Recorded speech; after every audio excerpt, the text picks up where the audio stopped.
নমস্কাৰ এলপিইউপিৰ ৫৫৫০টা পদৰ কাৰণে অত্যন্ত এটা সুখবৰ শিক্ষামন্ত্ৰী মহোদয়ে সামাজিক মাধ্যমত জনালে যে the second provisional result for the 5,550 post under the director of elementary education Assam will be available for download on the official website dwassam.gov.in by after 9 PM today অৰ্থাৎ আজি ৰাতি 9 বজাৰ পিছত ৫৫৫০টা পদৰ এলপিইউপিৰ দ্বিতীয়খন অস্থায়ী মেধা তালিকা প্ৰকাশ পাব।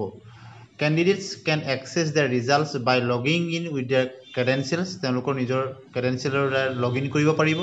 দি district wise post wise and medium wise cut off marks will also' be published on the ৱেবছাইটত জিলাভিত্তিক পোষ্ট অনুযায়ী মিডিয়াম অনুযায়ী কাট অফৰ তালিকাও প্ৰকাশ কৰা হ'ব বুলি তেখেতে সামাজিক মাধ্যম যোগে জনাইছে।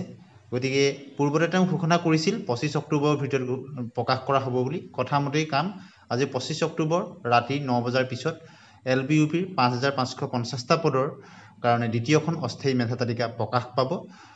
গতিকে সকলো প্ৰাৰ্থীলৈ আমি শুভেচ্ছা জ্ঞাপন কৰিছোঁ আৰু আশা কৰা হৈছে ইয়াত বহু নতুন প্ৰাৰ্থী অন্তৰ্ভুক্ত হ'ব কিয়নো কিছুদিনৰ আগতে শিক্ষামন্ত্ৰীয়ে কৈছিল যে চেল্ফ উইথড্ৰয়েলৰ ফলত প্ৰায় ৮০০ৰো অধিক প্ৰাৰ্থীৰ নাম সোমাব।